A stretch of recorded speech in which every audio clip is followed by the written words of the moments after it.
So I've been reading up on some new books that were provided to me recently, and I came across this thing called, I'm not even sure if it's supposed to be a word or if it's just letters, FOMO. Any of you in marketing or business that happen to know what that means? Fear of missing out. I didn't even know like this fear had an acronym you could attach to it, right? And in business, like say Facebook, right, they use this fear to motivate you to do certain things. So, thank you, Pearl. Before I got this job, I had no smartphone in my life. I enjoyed reading on my Kindle, you know, those things, right? But now that I have a smartphone, well, the guy was saying, because of your fear of missing out on what's going on, you might check your smartphone 30, 40, 50, 60 times a day. And I thought, man, is that me? And I was too afraid to actually count how many times I checked my phone, right? I heard about people, I don't actually use Instagram, but apparently people are always looking for the next Instagram opportunity to put up out there so they can capture that special moment. It'll be forever theirs. And of course, we've heard it mentioned, our ubiquitous Facebook. Did you know that apparently per capita, Taiwan has the highest Facebook usage of any nation in the world? So the fact that I'm spamming you guys on Facebook, there's a reason for this, right?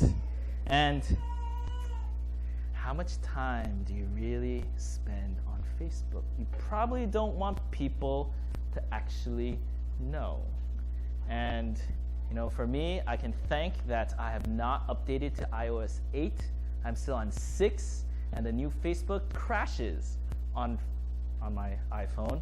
So before I was like, okay, I'm a pastor, I need to be encouraging, I'm going to like as many posts as I can that I can, you know, support, right?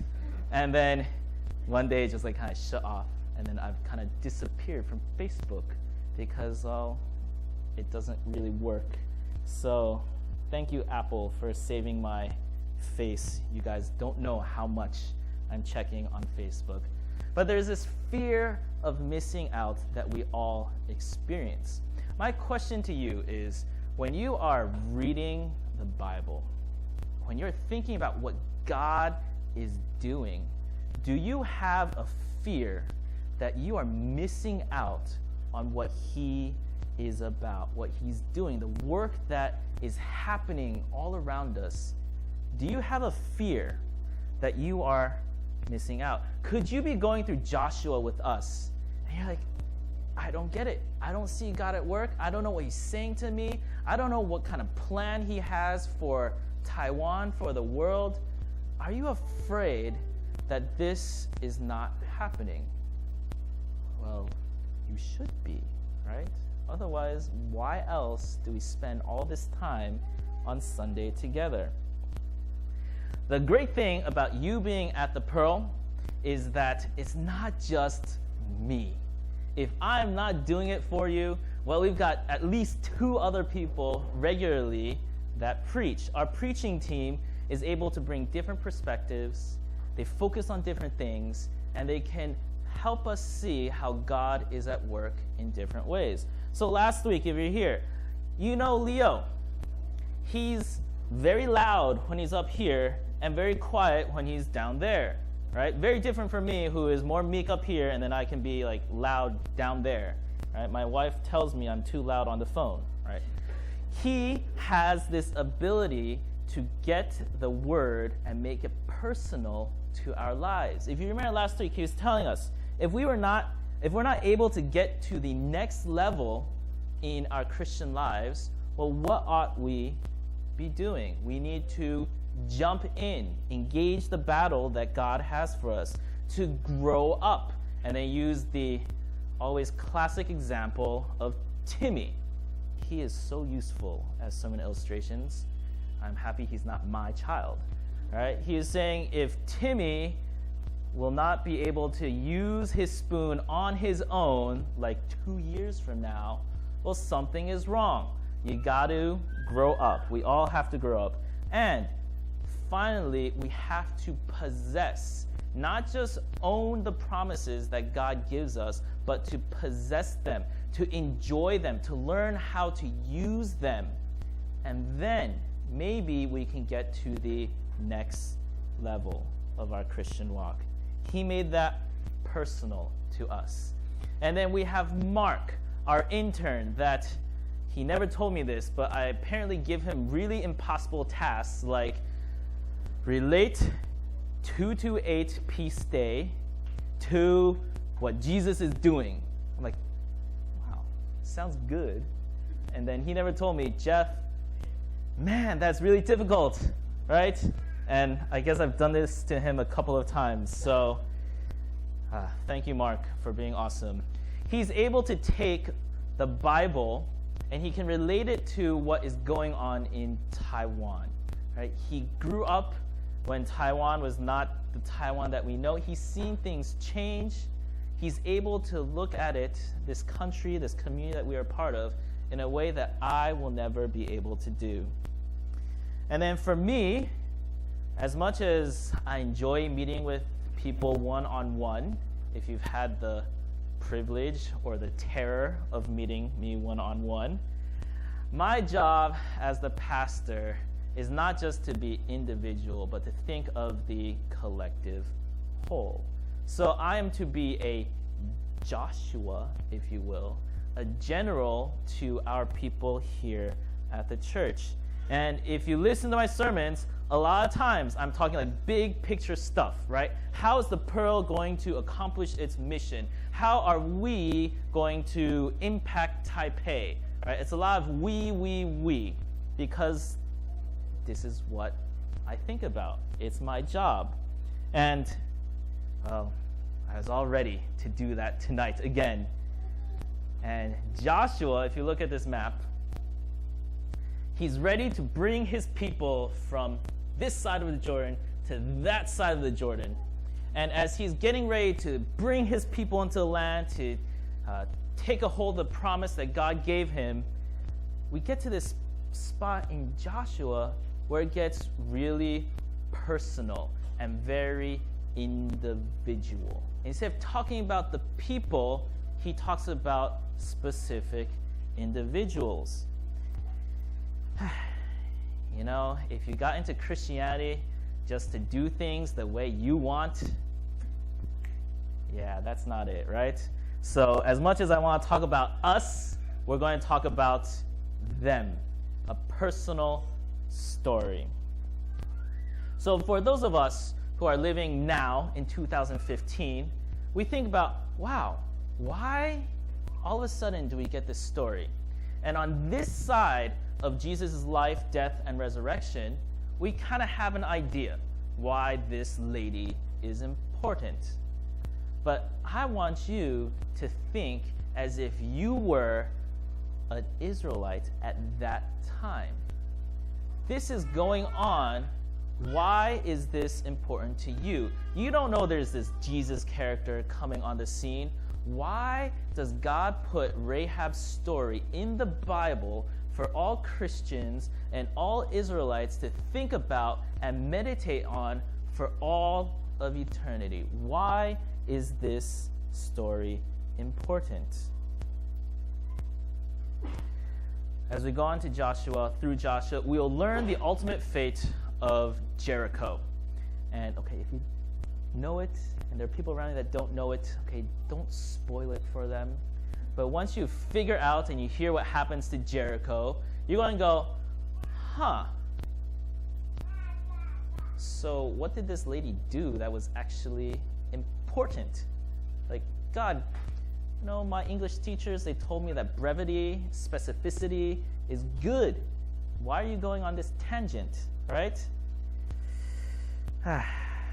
Well, I think that Joshua records this story to remind us of two very important truths. Truth number one that we are meant to remember: God is always at work. God is always at work. He's at work when we are paying attention. He's at work when we're not paying attention. He's at work when we listen to him. He's at work when we are being selfish, doing our own thing. God is at work. He's always at work.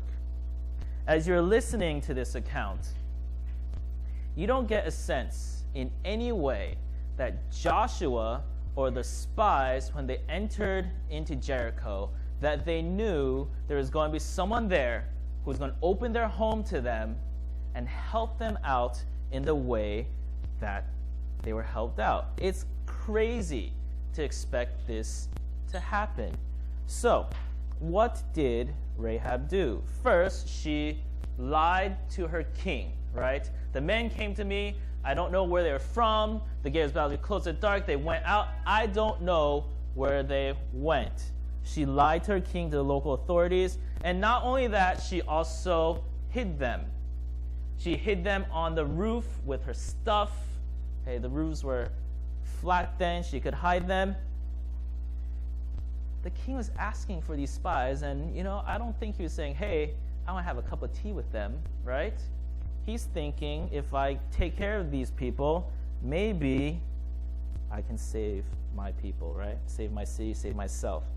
The only way that Rahab, this person who's only heard about these Israelites, the only way that she can do this is if God is helping her to connect the dots. She's heard these things about the Israelites. She's heard that they crossed the Red Sea. The Lord dried up the water. She's heard that they escaped from the powerful Egyptians when you came out of Egypt. And she's heard that 2 kings on the other side of the Jordan, they were destroyed. Their subjects, everything gone. And she's able to put all this together and come to the conclusion that they are under the protection of a very real and a very powerful God. The Lord your God, he is God in the heavens above and on the earth below. Rahab does not come to this conclusion unless God has been at work in her life. Most of the people in Jericho have heard these things. They don't come to the same conclusion. So, if you're thinking as an Israelite in this time, when you hear this report, it's a very important reminder that God is still at work. It's a reminder to not just be on the lookout for God, but be ready when he does some very unexpected things. And as we go through Joshua, we'll see that God does not do what normally you would think would happen to conquer an army, to conquer a people. Think about it. Why, of all people, would God choose Rahab to work through? Why not the king? Why not maybe a sentry that controls the guard gates, that can open the gates so the Israelites can rush in? Out of all people, he chooses a woman, which back then, not such a good idea. And not only a woman, but a prostitute. Right? We talk about God, this holy, pure God, and he chooses a prostitute. God is reminding his people he is at work. And he is at work in very unexpected ways. So for us sitting here, you might think, if you read the Bible, you're like, wow, I don't understand why God does not just destroy the Israelites. They just do stupid thing after stupid thing after stupid thing. But, okay, I know I think like this, so I'm pretty sure that you think like this. Have you ever said, yeah, I did make a mistake, but it's not as bad as that dude? Or have you ever looked at someone, you're like, what? You're a Christian? man, if I see you in heaven, then we don't believe in the same God, right? I know I've thought about that before. I'm pretty sure you have thought about that before. The Israelites were not prepared in any way to expect that God would work through a woman and a prostitute. But he did just that. It's a reminder that God is always at work. And when he sees us, no matter how nicely we dress, or how nice our bodies are, or how nice we smell, God does not see us for the perfect people that we think we are. He looks at us and he sees a Rahab that he works through, that he wants to work through, that he wants to work with, that he wants us to learn more. Rahab had this knowledge, and then she grew in knowledge over time. God was at work and is at work. If he is at work, are you missing out on what he is doing? Do you have a fear of missing out? God is always at work. Truth number 2. Nothing amazing. God demands a response to his work. We talked about it early on. God speaks. He speaks generally through nature, our surroundings, art, institutions, history. God speaks. And then he speaks specifically and specially through his Bible, his word directly to us. And if someone is talking to you, if you are talking to someone, the dreaded Facebook scene and then 6 hours ago, and you're wondering, did I do anything to this person to upset them? Why aren't they responding to my message? Or because we're in Taiwan and line is everywhere, or lie, I guess, the dreaded Yidu, red, right? And then this person saying, 你为什么不回我?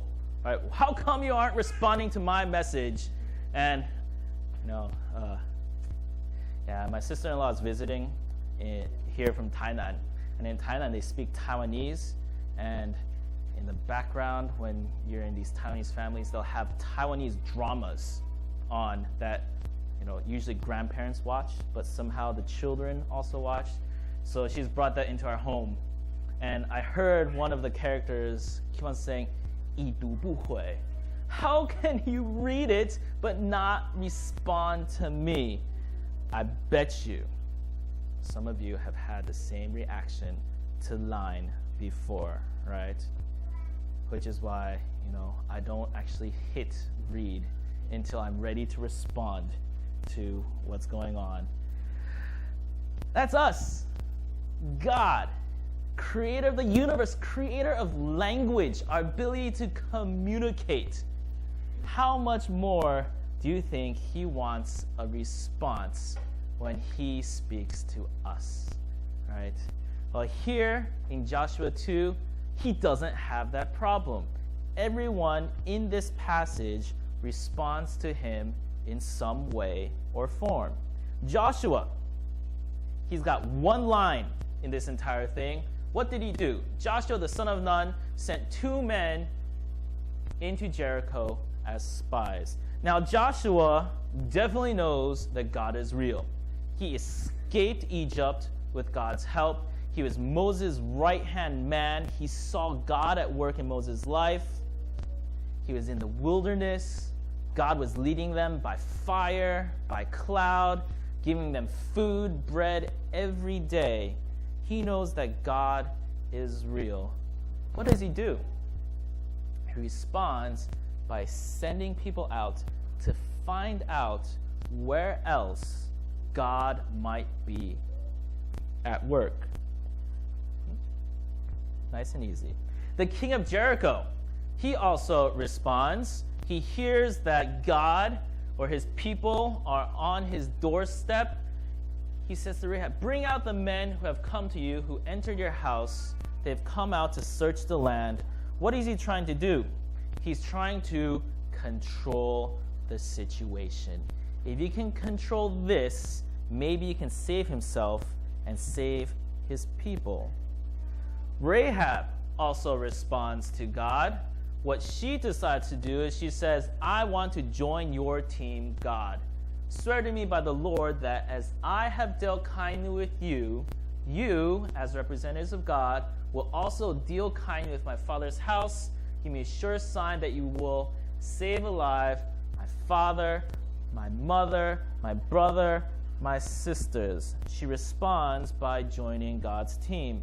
And then even the spies, they respond to God. What do? They put their lives on the line. Our life for yours, even to death. If you do not tell this business of ours, then the Lord, when he gives us the land, will deal kindly and faithfully with you. Remember, the Israelites have no concept that God would use a woman and a prostitute to accomplish his work. It's like if I came back, one Sunday, I don't know, what can I say? I went to like Longshan Si, right? Longshan Temple. I slit a snake so I could get in with a gangster and come back and say, people, we are now going to do something. And they're going to say, are you crazy? Right? First of all, why would you even drink snake blood? No idea that would happen. So they have to go back to Joshua and to their people and tell them, hey, we got all this information about Jericho from a prostitute. Right? Very scary. They're very particular about certain things, the Israelites, staying pure before God. Their reputation and their lives were on the line. They pretty much said before God, if anything happens to Rahab, to her family, to her siblings, the people in their family, then you have permission to kill us. They respond to God by putting their lives on the line. The question then is, how will we respond to God when he shows up, when we see his work? If you've experienced success, whatever success is as a Christian, the question is, will you continue to look for God? Will you continue to partner with God, with what he is doing? A practical action step that we see Joshua do here is for you to ask in your social network, what do people see that God is doing? These people are your spies, if you will. Right? Now that assumes that you have people that you trust, people that know God, and people that are willing to go out there and see what God is about. I have these spies in my life. I have a spy network, right? If you watch Game of Thrones, you know what a spy network looks like. Except these people are a lot nicer than that. And even next week, when I'm traveling for Chinese New Year, one of my spies will be coming here to continue on in Joshua. These people are able to tell me what God is doing out there, and then I'm able to consider and think, do I need to be partnering with God there? Do I need to take the pearl in that direction? Are there spies in your life? If not, a practical step is to join one of the community groups that we provide. They're designed so that you can meet God, you can see what God is doing, and you can partner with God. Practical step number 1, build your spy network. Or in the day and age of Facebook, build your social network with the right people, right?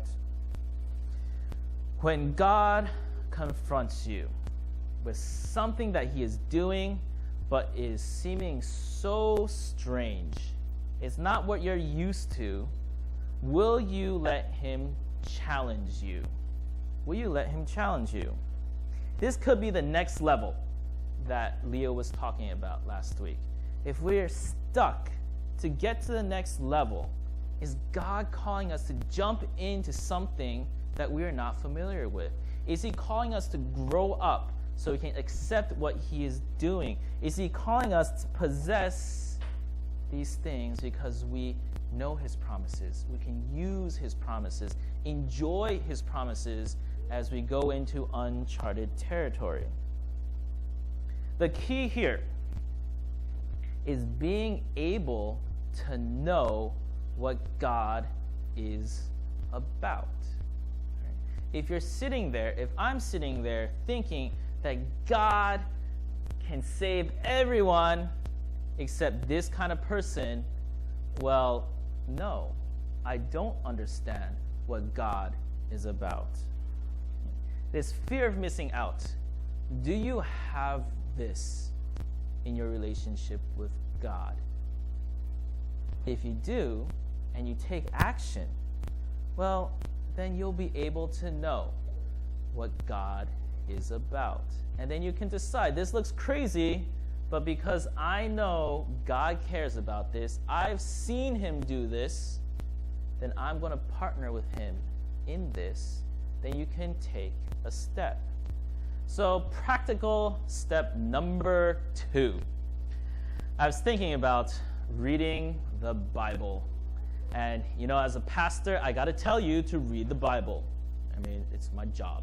Like, I have to tell you to pray. I have to tell you to give money to the church. But I know everybody has difficulty with it. Even I have difficulty with it. And I thought, well, how can I help my people? So, yeah, it's my job to kind of understand what God is doing. So I do have a fear of missing out.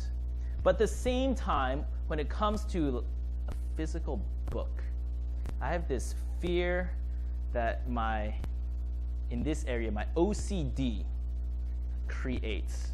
So I thought I'd bring a picture of my room back in New Jersey, but that is when I was going through my Korean phase, and I didn't really want to see you.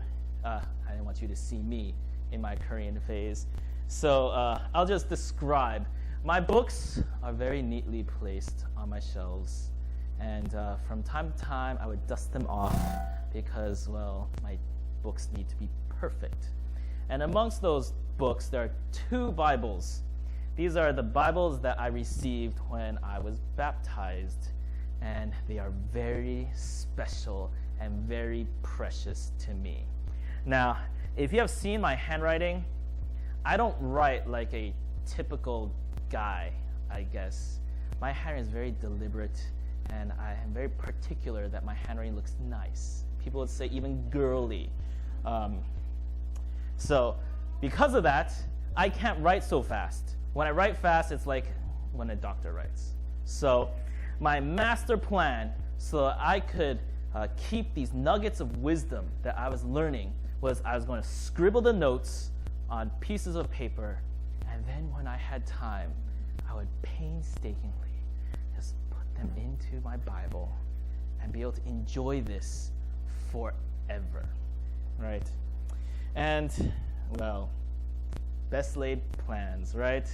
Those pieces of paper never made it into my Bibles. And, well, those Bibles are probably still sitting on that shelf in the U.S., waiting for my loving touch one day. And, yeah, right? So I know the Bible is good. It's got wisdom for us. But how do I keep that wisdom? It's a great thing that besides Facebook, we've got technology to help us overcome our OCD. So I went searching for what could we use, and BibleGateway.com. I don't know if any of you use this. I realized when I was looking for a better image that there are ads on this. If you don't like ads, I can help you get rid of those ads. When I use Bible Gateway, I don't see those annoying things. It is great. and it will stick with you as long as they are alive. You can access it on your phone, you can access it on your tablet, you can access it on your at home, on your PC, your Mac. The notes that you take will always be there. It's great, right? So my challenge to you this week is log on to BibleGateway.com, set up an account, learn how to take notes. It is really easy. I did this by accident.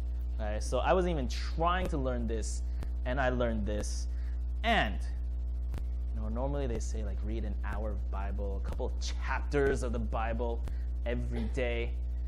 I'm not even asking you to do that much.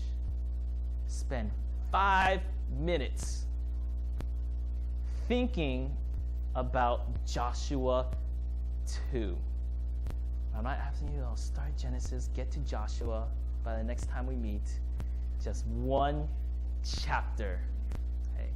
Take notes, think about it, and then the important step, talk to someone about it.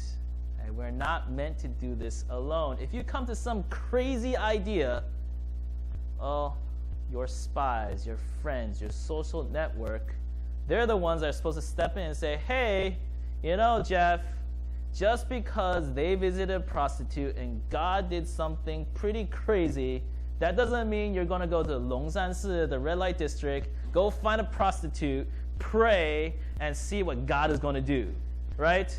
If I'm getting that, well, you better tell me, Jeff, you're nuts, right? So tell someone. 5 minutes. I didn't even say every day of the week. I just said Monday to Friday, your regular work week, right? Why? This is the process that I've been talking about. The process that gets us to the right destination. We saw that destination last week. Right? Talking about peace, wisdom, patience, a meaningful life. This is the process. When you do this process, then you are able to see God at work. You're not going to miss out. And when you see God's hand at work, it is pretty darn amazing. It changed not only Rahab's life, it changed the lives of her family, her parents, their servants. It changed so much. Isn't that something that we all want? Don't you want a meaningful life? Or are you just atoms, molecules, randomly put together by lightning and a primordial ooze? Sorry, interpreters, that's ad-libbing. Are we the products of random chance? Okay, maybe you are. Who knows?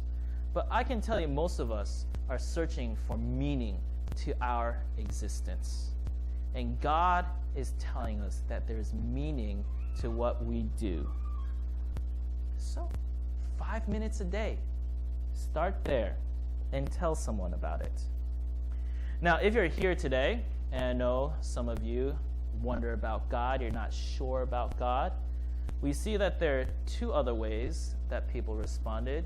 The king, what did he do? He tried to control the situation. So will you try and control the situation when you're confronted with God's reality? I mean, think about it. If you believe that God is the creator of the universe, infinite power, and you try to control him, it's like trying to control nature. Right? He's a force of nature. Think about our existence here in Taiwan. We want to believe that we are safe, right? But think about it. We live on an island, not too far away from the rising Asian superpower that is looking for reunification, right?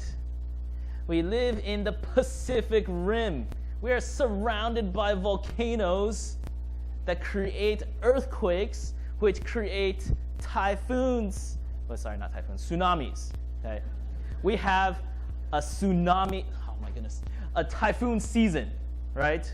Like, we're all excited we can maybe get a day off, but we've seen how much damage typhoons can do. Right? We live in a country where drivers are selfish. You never know what's going to happen. Right? If you don't believe me, you might live in this neighborhood, the streets are straight. Come and visit me in Zhonghe, and then you'll know what it's like. How much control do we really have? When God shows up in your life, are you going to try to control him? Or will you do what Rahab does, what she did, and we will ask him to come into your life? What would you do? If you're here at the Pearl today, I can guarantee you, I can promise you, okay, because there's at least me, okay, that there are people here who would love to help you know more about God. Will you take a chance? Ask a question. I'm not asking you to do what Rahab did, right? Put her life on the line. But would you let God come into your life? Take a chance. Ask a question. Talk to someone. Because if you do, I can promise you that you will see, you will taste, you will experience the true and living God. And when you do that, it is delicious, it is satisfying, and it is meaningful. God is at work. He is always at work. How will you respond? Let's pray.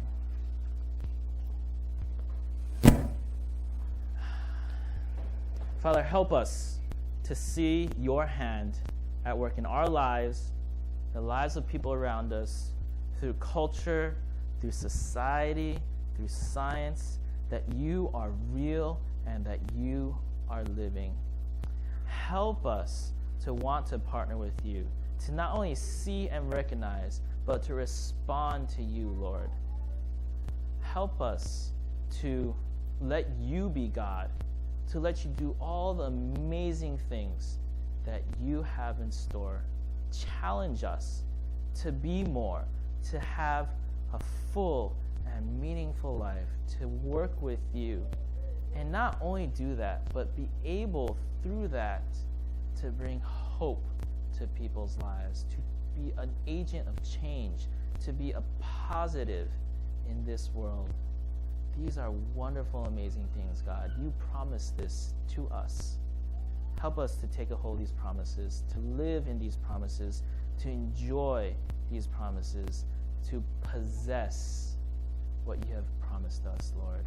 And then we can get to the destination, and it'll be a glorious and amazing thing indeed. We love you. In Jesus' name we pray. Amen.